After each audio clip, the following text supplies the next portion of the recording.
আমি এই জেলের কয়েদি নাম্বার 302। বিশ্বাস হয় না, এখানেই 3 বছর কাটিয়েছি আমি কৃষ খান্না।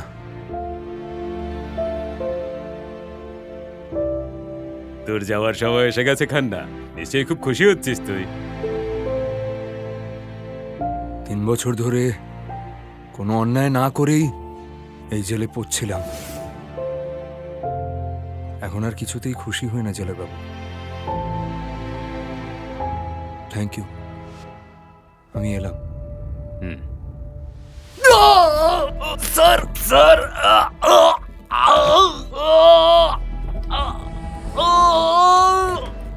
আমার কি হচ্ছে?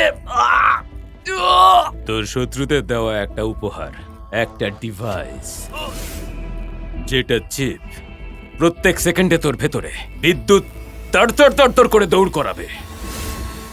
তোকে কন্ট্রোল করার জন্য শুধু একটা রিমোট হলেই যথেষ্ট। ওটা যখন চাইবে তোকে বিকলাঙ্গ করে দেবে, আর যখন ও চাইবে তখনই মেরে ফেলবে।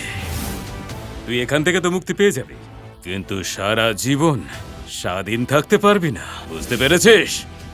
স্যার, রিমোট কার কাছে আছে? ওটা তোর মালকিনের কাছেই থাকবে। ওকে কখনো আবার রাগিয়ে দিস না জান। যা, তোকে নিয়ে যাওয়ার জন্য গাড়ি এসে গেছে, টাইম ওয়েস্ট করিস না, যা।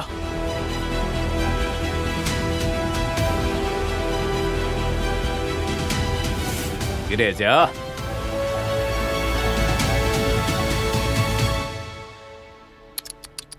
আরে রে রে রে, কি অবস্থা হয়েছে জামাই বাবু!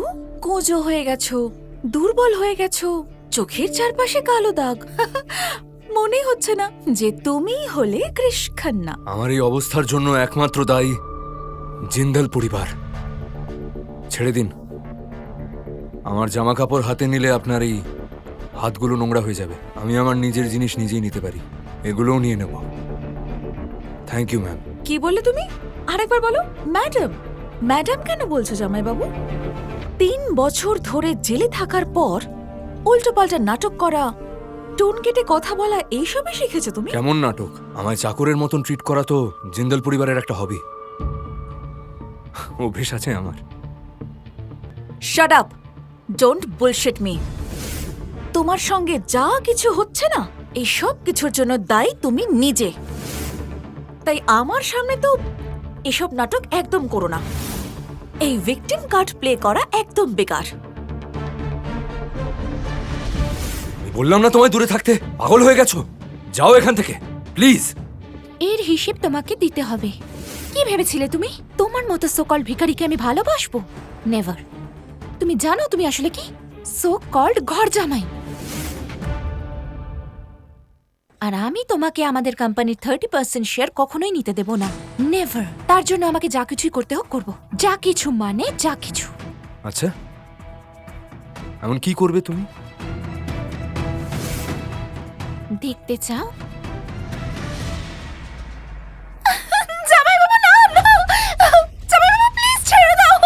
আরে কি করছো? কি পাগল হয়ে গেছো নাকি? আমি তোমার মুখ বন্ধ করেছি, তুমি কি পাগল হয়ে গেছো? আরে কি করছো কি?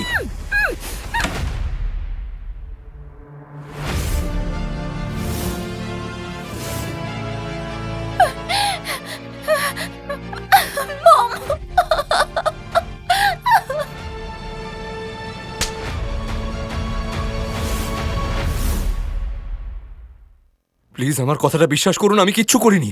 জামাই বাবু বলছিল যে ওনাকে কোটিপতি হতে চলেছে, সেই জন্য আমাকে ওর সাথে। আরে মিথ্যে বলছে ও, আমি কিচ্ছু করিনি। আমি সত্যি বলছি, আমার কথাটা বিশ্বাস করুন আপনারা। আমরা একটা ঘর জামাইকে মান সম্মান দিলাম, আর তুমি আমাদের বাড়ির মেয়ের ওপর কুদৃষ্টি দিলে। অসভ্য ছেলে, এই প্রতিদান দিলে তুমি? অনুষ্কা, অনন্যা, প্লিজ আমার কথাটা একবার বিশ্বাস করো। আমি কিচ্ছু করিনি। আজ থেকে তোমার নোংরা মুখে আমার নাম নেবে না, খবরদার। তোমাকে ঘেন্না হচ্ছে আমার। তুমি সব সীমা পার করেছো আজ কৃষ। তোমার 30% শেয়ার ক্যান্সেল করা হচ্ছে, আর কোম্পানির বোর্ড মেম্বার তুমি থাকবে কিনা সেটা নেক্সট বোর্ড মিটিং এ জানা যাবে। অনুশোনা, সমাজের চোখে ও হলো আমাদের জামাই। ওকে না নিয়ে বোর্ড মিটিং করলে অপমান আমাদেরই হবে, কিন্তু আমাদের কোম্পানি আজ সাকসেসফুল হয়েছে শুধুমাত্র ওর জন্য। তাই ওকে একটা সুযোগ আমাদের দেওয়া উচিত। কিসের সুযোগ? সিঙ্গাপুরে আমাদের কোম্পানির অফিস ওপেন হচ্ছে। 3 বছরের জন্য ওকে আমাদের সিঙ্গাপুরে পাঠিয়ে দেওয়া উচিত। যদি ও পরিশ্রম করে আর নিজেকে প্রমাণ করে তাহলে ও আবার এই পরিবারের একজন হয়ে উঠতে পারবে, নয়তো তুমি ওকে ডিভোর্স দিয়ে দিও।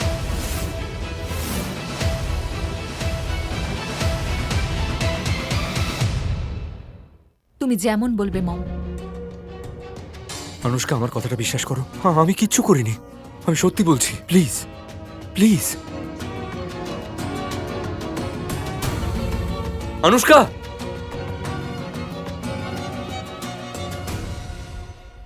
যদি আজ আমাদের কোম্পানির টপ 5 লিস্টে আসার বড়দিন না হতো আর অনুষ্কা দিদি নিজে তোমাকে লাঞ্চে না ডাকতো, তাহলে তোমাকে আমি নিতে আসতাম না। যদি যেতে হয় তাহলে গাড়িতে বসো। আমায় লাঞ্চে ডেকেছে? এতটা দয়া কেন হঠাৎ? এটা আবার নতুন কোনো প্ল্যান নয় তো আমায় আবার অসম্মান করার? কোনো ষড়যন্ত্রের অংশ নয় তো এই সব কিছু? যদি যেতে হয় তাহলে বসো। যতক্ষণ না আমি এই ডিভাইসের রিমোটটা পাচ্ছি, আমায় এই লোকগুলোকে সহ্য করতে হবে। তারপরেই আমি আমার নিজের পথটা বেছে নেব।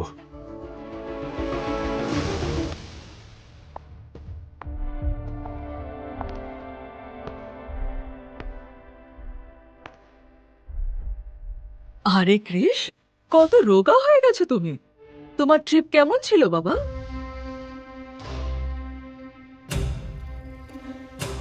মম তোমাকে নিয়ে চিন্তা করছে আর তুমি এখনো অ্যাটিটিউড দেখাচ্ছ। আমার জন্য চিন্তা করছে? কোনটা নিয়ে চিন্তা করছে? যে আমি ঠিক আছি নাকি আমি বেঁচে আছি কি করে? কেন করছো তোমরা এগুলো আমার সাথে? হ্যাঁ, কারণ তোর শ্বশুর বাড়ির লোকেরা ওপর থেকে অর্ডার করিয়েছে যে ক্রিশ খান্নার অভ্যর্থনা যেন ভালো করে করা হয়।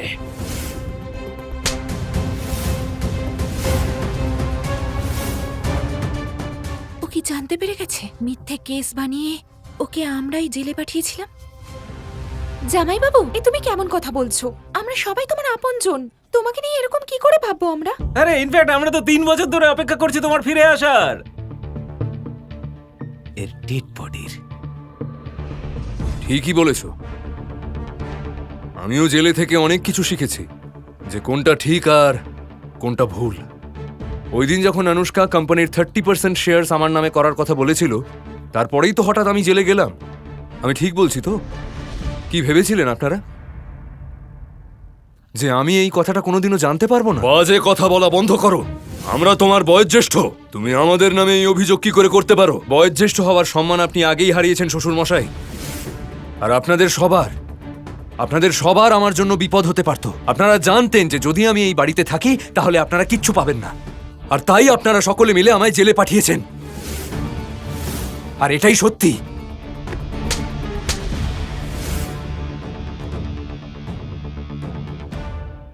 তোমার সাহস হলো কি করে আমার ড্যাডের সঙ্গে এভাবে কথা বলার? তোমার সত্যিটা জানাতে কিচ্ছু যায় আসে না জামাই বাবা। অনুষ্কা তোমাকে কোনো দিন ট্রাস্ট করবে না।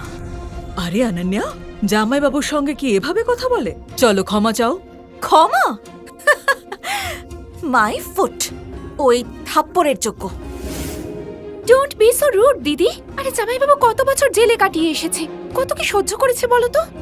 ওর রাগ করাটা স্বাভাবিক, তুমি এরকম বলো না প্লিজ। ভুলে গেছিস ও তোর সঙ্গে কি কি করেছে? ওর জন্য আমরাও অনেক কিছু সহ্য করেছি, অপমান সহ্য করেছি। ও ক্ষমার যোগ্য নয় আর না দয়ার। ওকে ধরে পেটানো উচিত। ব্যাস, আজ বিশেষ করে অনুষ্কা ক্রিশকে ইনভাইট করেছে, তাই কেউ কোনো পুরনো কথা তুলবে না। আর তুমি এইবার অন্তত অনুষ্কাকে ডিসঅ্যাপয়েন্ট করবে না। স্পেশালি ইনভাইট করেছে। ওই দিন কোথায় ছিল অনুষ্কা যখন আমি জেলের 4 দেওয়ালের মধ্যে তিলে তিলে মরছিলাম? আর আজ ও আমাকে কেন নিতে গেল না?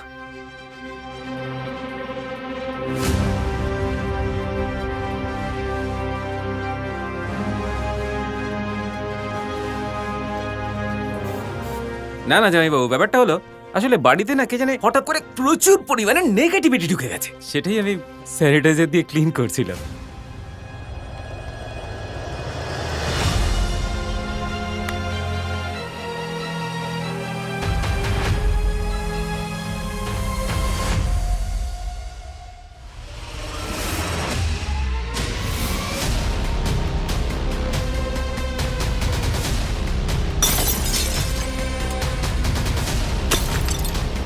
আজকের পর থেকে বাড়িতে আর এমন কোনো ছবি থাকবে না।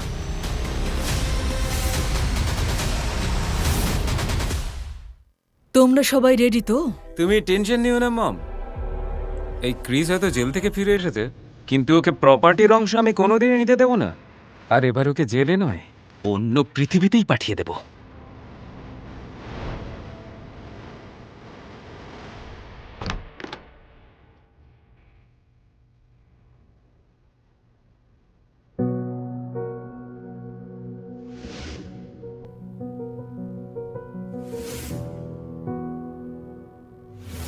কিছু জিনিস সময় কেটে গেলেও কোনোদিনই ভোলা যায় না। 3 বছর পরেও ঘরটা একই রকম আছে।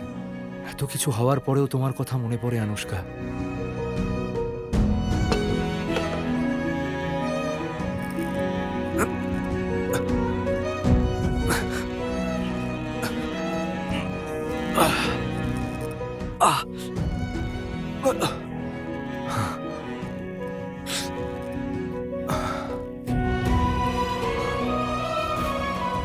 তোমায় ভালোবেসে আর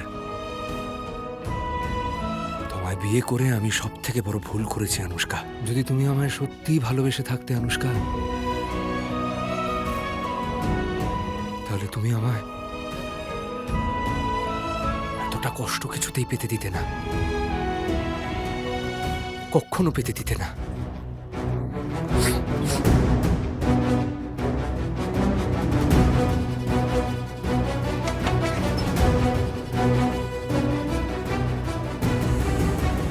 তুমি আমাদের প্রথম দেখা হবার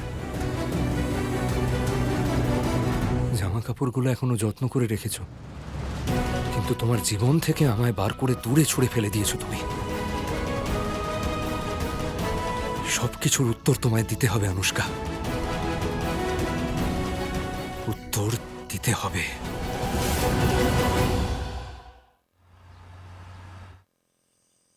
মম, ক্রিশ ফিরে এসেছে? জামাই বাবা এসে গেছে, রুমেই রয়েছে। ক্রিশ, ক্রিশ তুমি কোথায়? ক্রিশ, ক্রিশ কোথায় তুমি? জামাই বাবু, কালা হয়ে গেছো নাকি?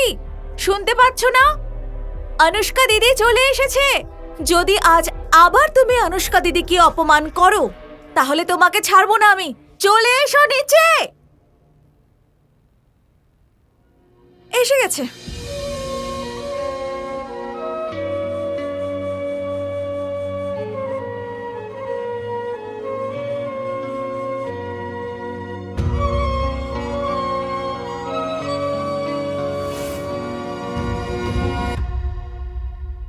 হ্যালো আনুষ্কা ম্যাডাম, কেমন আছেন আপনি? অনুষ্কা ম্যাডাম? আমাদের মধ্যে এরকম ফর্মালিটি কবে থেকে এলো ক্রিশ? এসব তো আপনারই দয়া। আর দূরত্ব তো আমাদের মধ্যে তৈরি হয়ে গেছে। আরে বাহ, ভাবতেই পারিনি যে তুমি নিজের পায়ে নিজেই কুড়ুল মারবে। এরকম অদ্ভুত ভাবে অনুষ্কা দিদির সাথে কথা বললে তো জিন্দাল পরিবারে তোমার যেটুকুনি জায়গা বাকি ছিল সেটাও শেষ হয়ে যাবে। আর তারপরে সব প্রপার্টি আর কোম্পানির সব শেয়ারস শুধু আমাদের হবে। অনুষ্কা দিদির সামনে এভাবে কথা বলার সাহস হলো কি করে তোমার? ব্যাস,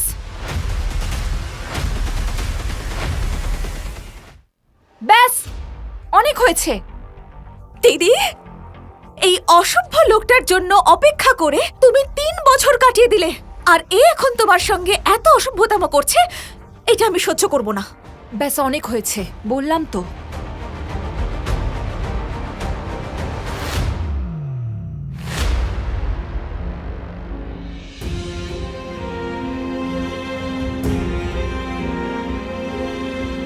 তুমি আমার জীবন আনুষ্কা।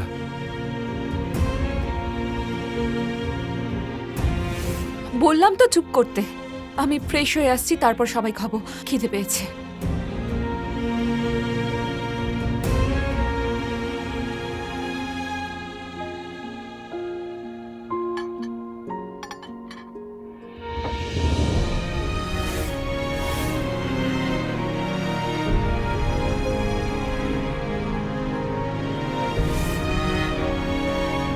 ওদের কথায় কিছু মনে করো না, অনেকদিন হাসাহাসি হয়নি তাই।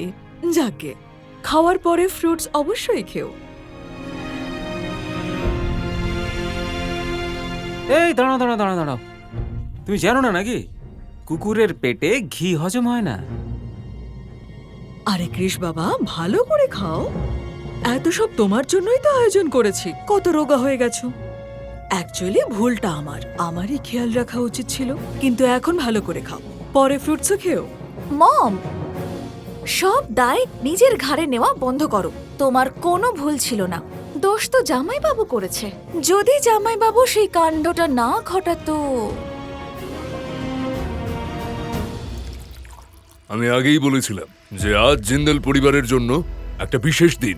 আজ কেউ কোনো পুরনো কথা তুলে মুড খারাপ করবে না। চলো চিয়ার্স করা যাক। চিয়ার্স। কত সহজেই বলে দিলেন আপনারা যে সবকিছু ভুলে যাওয়া যাক, কিন্তু এই 3 বছর ধরে আমি যা সহ্য করেছি তা আমি ভুলতে পারবো না। যেগুলো আপনারা আমার সঙ্গে করেছেন সেগুলো না তো আমি কোনোদিনও ভুলতে পারবো আর না ক্ষমা করতে পারবো। আই নো জামাইবাবু, আমি জানি যে ওই 3 বছরের বোঝা এখনো মনে বয়ে বেড়াচ্ছ। সেই জন্য আজ সবার সামনে আমি তোমার কাছে ক্ষমা চাইছি। আই এম সরি জামাইবাবু।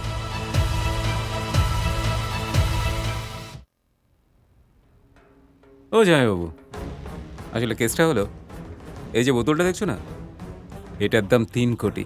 আর তোর মতো লোকের না এটা শোকার মতো মুরদ নেই।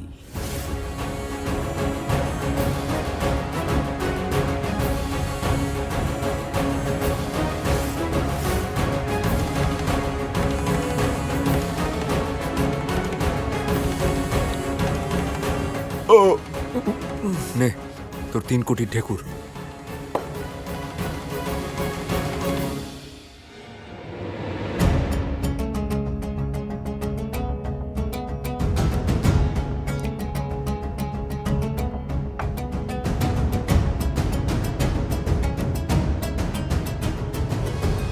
জামাইবাবু, to the new beginnings. I am sorry জামাইবাবু। আমি জানি যে সব ভুল আমারই। সেজন্য আজ জিন্দাল পরিবারের এত বড় খুশির দিনে তোমার কাছে ক্ষমা চাইছি।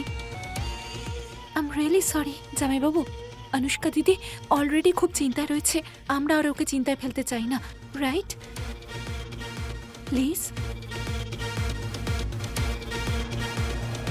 তাহলে আমার সন্দেহটাই ঠিক। তোমরা আমায় এখানে ডেকে এনেছো যাতে আরেকবার আমায় অপমান করতে পারো। কিন্তু যদি তোমরা মনে করে থাকো যে আমি সবকিছু ভুলে যাব আর আর তোমাদের ক্ষমা করে দেব, তাহলে খুব ভুল ভাবছো তোমরা। কারণ না তো আমি কিছু ভুলতে পারবো আর না তোমাদের কাউকে আমি ক্ষমা করতে পারবো। এত অহংকার কিসের তোমার? জিন্দাল পরিবারকে অপমান করা অভ্যাসে দাঁড়িয়ে গেছে না তোমার? কত বিষ আছে তোমার মনের মধ্যে। অনন্যা প্লিজ চুপ করো। জামাইবাবুর কোনো দোষ নেই। It's all my fault. দাঁড়া শানায়া, আজ তুই আমাকে আটকাবি না, আমি বলবোই। তো জামাইবাবু, তোমার সেদিনের ওই জঘন্য কাণ্ডটার জন্য সব থেকে বেশি ইনসাল্ট শানায়ার হয়েছে। আর এখানে সবার সামনে তোমার কাছে ক্ষমা চাইছে। তুমি যদি আমাদের ফিলিংসের কদর করতে না পারো তাহলে এখান থেকে ওঠো আর বেরিয়ে যাও। কৃষ, তুমি যদি আমাকে একটুও সম্মান করো না তাহলে এটা খাও। অনুষ্কা দিদি প্লিজ, তোমরা দুজন আমার জন্য ঝগড়া করো না।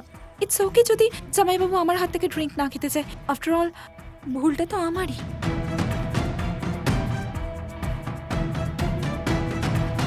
আপনার হুকুম যখন, তখন তো মানতেই হবে।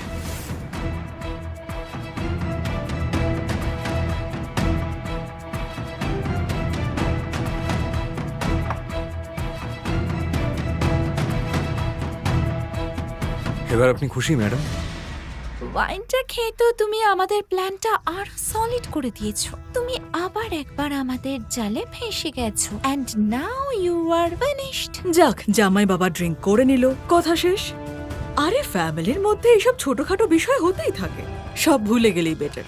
কৃষ, তোমাকে 3 বছর আগে নিজের ভুল শুধরানোর একটা সুযোগ দেওয়া হয়েছিল, রাইট? তোমাকে সিঙ্গাপুরের ব্রাঞ্চের হেড বানিয়ে পাঠানো হয়েছিল। তুমি ওখান থেকে প্রত্যেক বছর আমাকে মেল করেছো যে ওখানে যাতে তোমাকে ইনভেস্টমেন্টটা বাড়িয়ে দেওয়া হয়। যেটা দেওয়া হয়েছে সেই কোম্পানিটা লসে রান করছে। এর কোনো উত্তর আছে তোমার কাছে? আমি অনুষ্কা কি সত্যিই জানে না যে 3 বছর আমি জেলে ছিলাম? সিঙ্গাপুরে নয়, মানে প্রথমে আমায় জেলে পাঠালো, তারপরে এই সিঙ্গাপুরের বাহানা, এই সবটাই এদের প্ল্যানেরই অংশ। এর পিছনে তোর হাত নেই তো? হ্যাঁ, আমিও যা কিছু করেছি না অনুষ্কা দিদির জন্যই করেছি। আরে তুই নিজেই ভাব না, এতদিন ধরে ও ক্রিসের থেকে দূরে ছিল, কিন্তু ওর জন্য ভালোবাসা ওর এতটুকু কমেনি। কিন্তু এই ক্রিস, সত্যি বলছি, ও এটার যোগ্যই নয়। সেই জন্যই আমি দিদিকে মিথ্যে বলেছি। দিদিকে এই রহস্যটাও বলিনি যে ক্রিস সিঙ্গাপুরে নয়, আসলে জেলে ছিল, আর ওই সিঙ্গাপুরের কোম্পানিটাকে লসে রান করিয়েছি। কারণ আমি জানতাম যে এই অকর্মণ্য লোকটা যদি ওখানে থাকতোও না, কোম্পানির কিচ্ছু উদ্ধার করতে পারতো না। আর আমি চাই না যে কোনো অকর্মণ্য লোকে এসে আমাদের কোম্পানির 1% অংশ নিয়ে যাক। আইডিয়াটা তো ভালো। তাহলে এর মানে বেচারা ক্রিস জামাইবাবু অকারণেই ফেসে গেল? আরে কিসের বেচারা? এ কোনো বেচারা লোক নাকি? আরে যদি এর সঙ্গে আরো বেশি কিছু হতো তাও কম পড়ে যেত।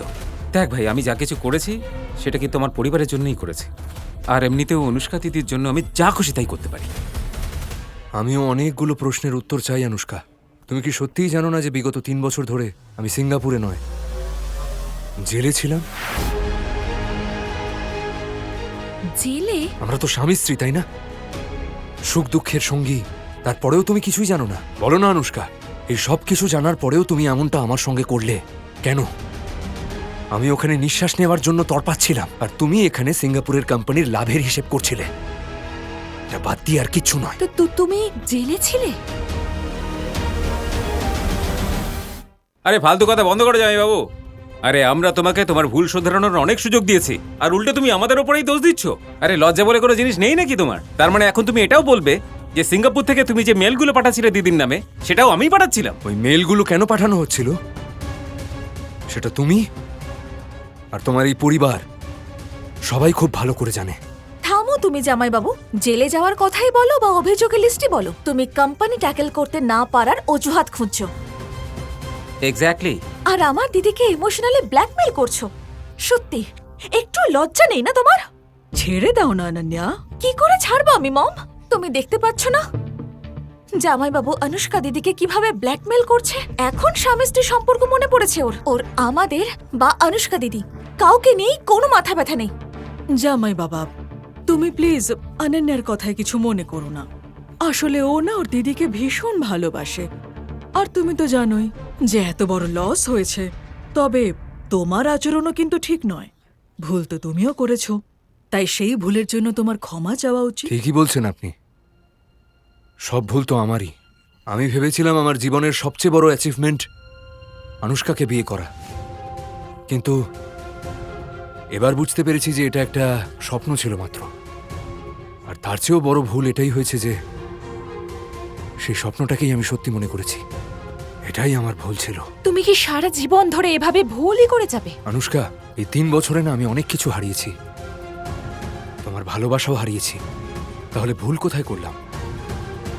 আমি তো এখন অনেক এগিয়ে গেছি অনুষ্কা। ঠিক আছে, আমি চেয়েছিলাম তুমি গ্রুপে আবার জয়েন করো। সিঙ্গাপুরে লস হওয়া সত্ত্বেও আমি তোমার পক্ষেই সিদ্ধান্ত নিচ্ছিলাম, কিন্তু মনে হচ্ছে তুমি এভাবেই জেদ ধরে থাকবে, আর তোমার এই জেদ সবকিছু নষ্ট করে দেবে। আর এই সব কিছুতে আমি তোমার পাশে থাকতে চাই না। তুমি তো আগেই আমার সঙ্গ ছেড়ে দিয়েছো অনুষ্কা। আমাদের ভালোবাসাও এখন আর নেই। আমাদের বিয়ে হয়েছিল তা তুমি ভুলে গেছো। তবে এটাই ভেবে খারাপ লাগছে যে আমার ভেতরে যে ডিভাইসটা আছে তার রিমোটটা তোমার কাছে।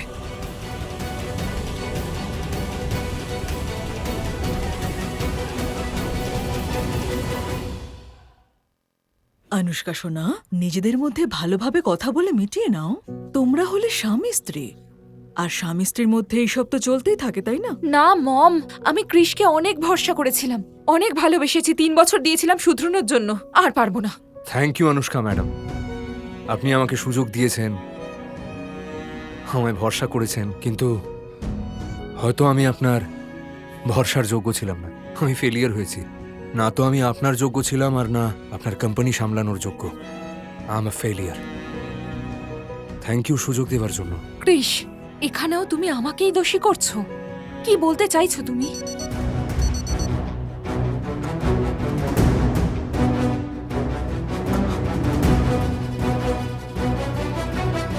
আরে কার্তিক, হ্যাঁ জামাইবাবুকে হেল্প করো। দেখো জামাইবাবু বেশি ওয়াইন খেয়ে ফেলেছে, ওকে ওয়াশরুমে নিয়ে যাও। হয়তো তোমার জামাইবাবুর বমি পাচ্ছে। আরে জামাইবাবু এসো এসো, আমি তোমায় নিয়ে যাচ্ছি। আরে একাই চলে যাচ্ছ নাকি? এটা কেমন ব্যবহার কৃষের?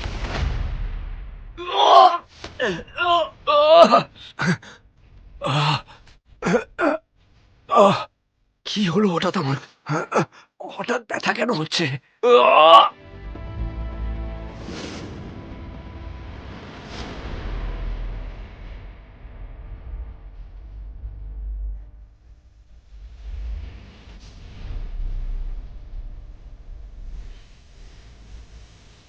এসব কি করছো তুমি?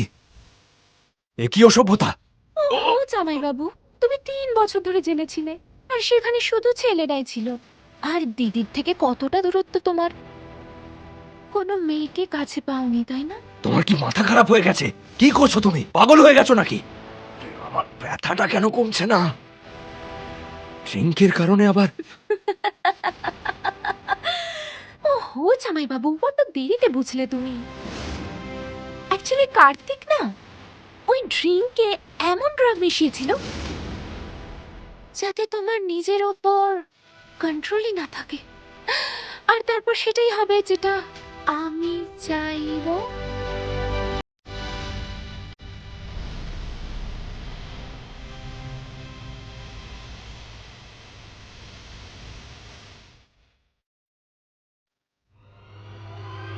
ছাড়ো!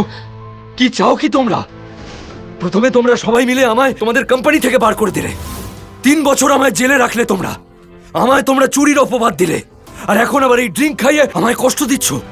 আরে কি চাও কি তোমরা সবাই? জামাইবাবু, ইটস নট ইয়োর ফল্ট।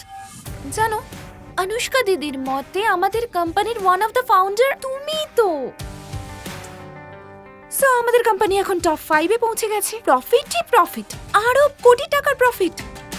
কিন্তু সেই প্রফিটটা তোমার সঙ্গে শেয়ার করতে হবে না, আর সেটা আমরা চাই না। সো ইউ নো,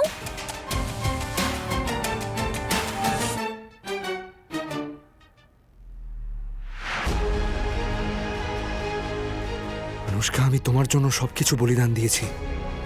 তার বদলে আমি শুধু তোমার অবজ্ঞা পেয়েছি। যদি তুমি তোমার পরিবারের নোংরা সত্যিটা জানতে পারতে।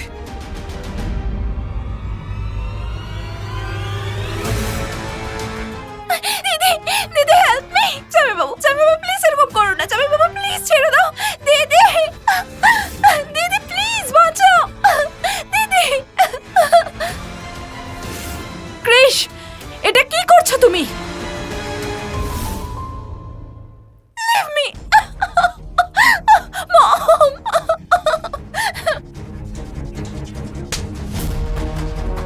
ভাবলেও ঘেন্না হয় যে তুমি আমাদের জামাই। দিদি আর ভাবার কোনো সময় নেই।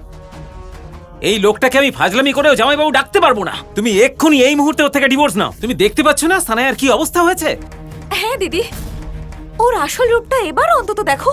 ও 1 নম্বরের অসভ্য আর সেলফিশ লোক। তুমি ওকে ডিভোর্স দিয়ে দাও আর তোমার নতুন জীবন শুরু করো একদম নিশ্চিন্তে।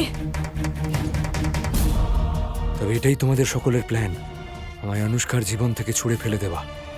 আর তার জন্য তোমরা আমার জীবনটা নষ্ট করে দিলে।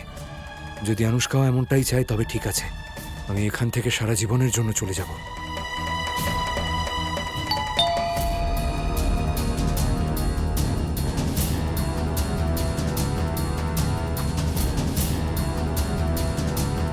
সম্পূর্ণ গল্পটি দেখার জন্য ডাউনলোড করুন পকেট এফএম অ্যাপ এখনই। লিংক নিচের ডেসক্রিপশনে।